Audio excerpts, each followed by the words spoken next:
అందరికీ నమస్కారం. సో, ఈరోజు సండే కాబట్టి మా బ్యాచిలర్స్ రూమ్‌లో ఎలాంటి చేసుకుంటామనేది చెప్తాను. So, chicken fry, chicken curry and white rice చేసుకున్నాం. బగారా రైస్ చేసుకుందాం అనుకున్నాము. బట్ టైం సరిపోలేదు. సో, తర్వాత కర్రీ అయితే చాలా అంటే చాలా బాగుందండి. ఫ్రై, కర్రీ మొత్తం నేనే చేశాను.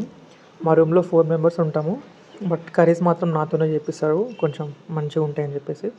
సో, కర్రీ చేసుకొని తింటూ ఉంటే ఉందండి. ఆహా! సుఖం. ఇంగా డైలీ చికెన్ తిని బతికేయచ్చు అనిపిస్తుంది. తర్వాత ఫ్రై యాక్చువల్‌గా నేను ఇట్లా మనకి వండిన కడాయి ఉంటది కదా! సో, కడాయిలోనే రైస్ ఏసుకొని మొత్తం కలుపుకొని మొత్తం అంటే ఊడ్చుకొని తింటాం కదా! ఇంటికాడ ఉన్నప్పుడు.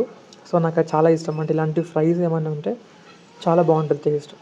సో, ఊడ్చుకొని తింటా ఉంటే ఆహా! యమ్మీగా ఉందండి చెప్పాలంటే నిజంగా. చాలా బాగా తిన్నాం. లాస్ట్‌లో పెరుగు